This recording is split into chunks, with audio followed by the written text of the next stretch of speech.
so lonely, I'm waiting for you, but nothing ever happens, and I wonder. Assalamualaikum warahmatullahi wabarakatuh. Saya Maisti Yulianisa, BP 19010014. Unsur pokok sistem pengendalian internal. 3. Praktik yang sehat. Terbagi atas yaitu pemakaian formulir bernomor urut tercetak agar pemakaian dapat dipertanggungjawabkan oleh yang berwenang. 2. Pemeriksaan mendadak. Unit mendorong karyawan agar melaksanakan tugas sesuai dengan aturan yang ditetapkan. 3. Adanya internal check. Transaksi dari awal sampai akhir harus melibatkan beberapa orang. 4. Perputaran jabatan. Job rotation. Unit menjaga independensi pejabat dan menghindari persekongkolan. 5. Keharusan pengambilan cuti, karena selama cuti akan digantikan pejabat lain dan apabila ada kecurangan akan ketahuan. 6. Pencocokan fisik dan catatan secara periodik. 7. Unit organisasi untuk mengecek efisiensi sistem pengendalian internal, karena satuan pengawasan internal tidak boleh melaksanakan fungsi operasi penyimpanan, akuntansi dan harus bertanggung jawab langsung kepada manajemen puncak. Kemudian yang keempat, karyawan yang mutunya sesuai dengan tanggung jawab. Maksudnya yaitu yang pertama, seleksi karyawan sesuai dengan jabatan yang akan diduduki. Kedua, pengembangan pendidikan atau keterampilan karyawan sesuai dengan tuntutan perkembangan perusahaan. Lingkungan pengendalian, control environment. Yang pertama, mencerminkan sikap dan tindakan para pemilik dan manajer mengenai pentingnya pengendalian internal perusahaan. Unsur lingkungan pengendalian. Yang pertama, filosofi dan gaya operasi.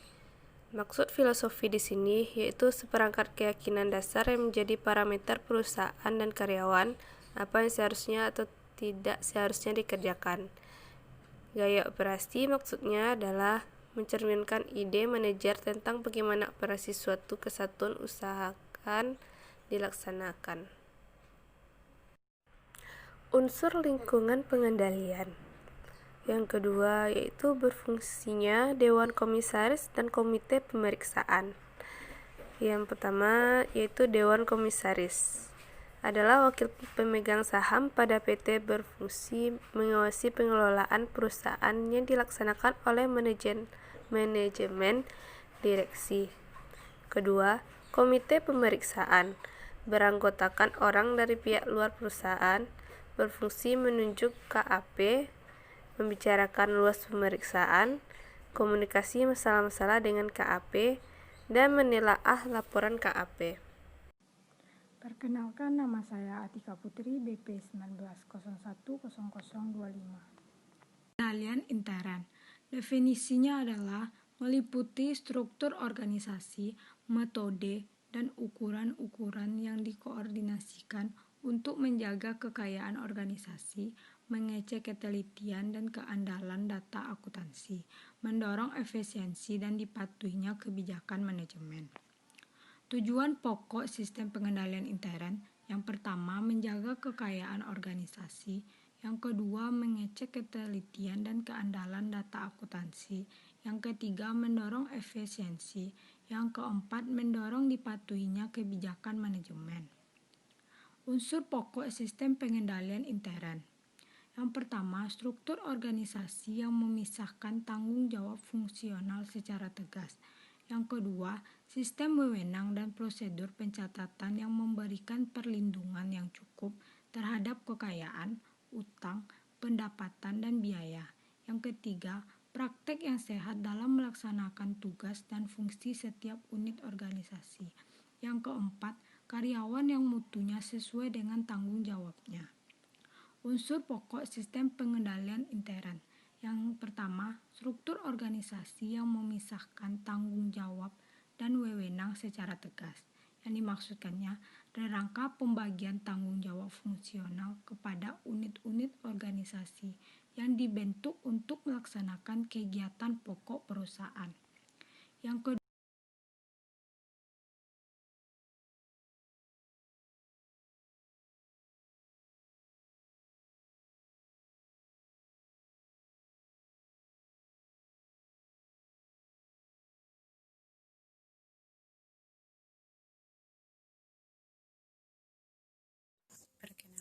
Nama saya Melati, BP 19010030. Unsur lingkungan pengendalian 3. Metode pengendalian manajemen, metode perencanaan dan pengendalian alokasi sumber daya perusahaan dalam mencapai tujuan perusahaan. Tahap-tahap penyusunan program jangka panjang, strategi planning, penyusunan anggaran jangka pendek, pelaksanaan dan pengukuran, pelaporan dan analisis. Unsur lingkungan pengendalian 4. Kesadaran pengendalian 1. Komitmen manajemen dalam penciptaan lingkungan pengendalian yang baik. 2. Termin dari reaksi yang ditunjukkan manajemen atas temuan pemeriksa inter-ekstern. Siapa yang bertanggung jawab atas pengendalian inter-akuntansi?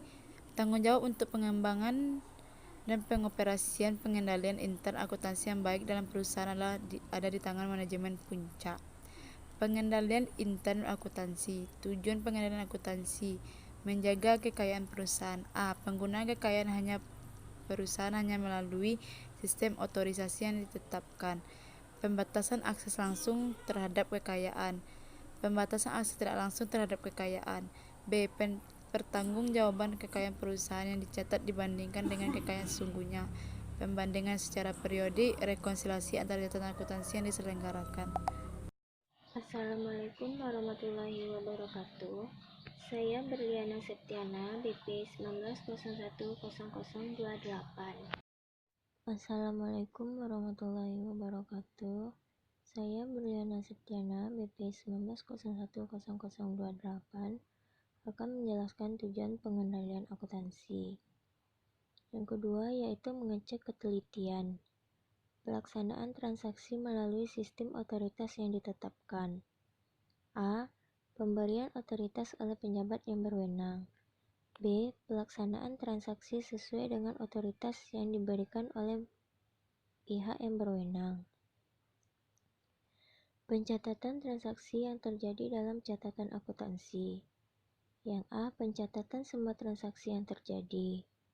Yang B. Transaksi yang dicatat adalah benar-benar terjadi. Yang C. Transaksi dicatat dengan jumlah yang benar. D. Transaksi dicatat dalam periode akuntansi yang seharusnya. E. Transaksi dicatat dengan penggolongan yang seharusnya. Yang F. Transaksi dicatat dan ringkas dengan teliti.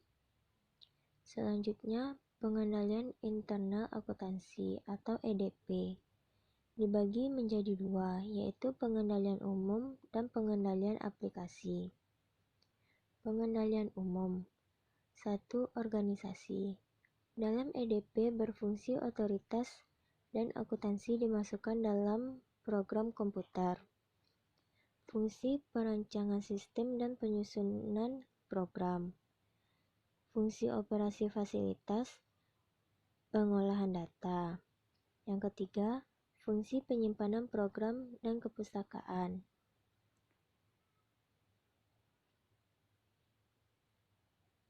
Selanjutnya, pengendalian umum.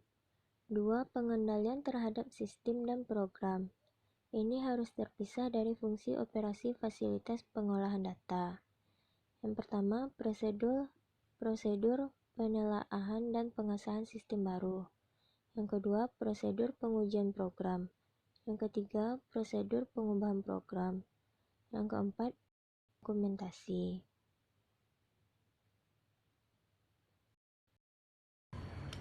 Perkenalkan, saya Vici Dwi Fitri, BP 19010027. 3. Pengendalian terhadap fasilitas pengolahan data. Operasi konversi data, operasi komputer, perpustakaan, dan fungsi pengendalian.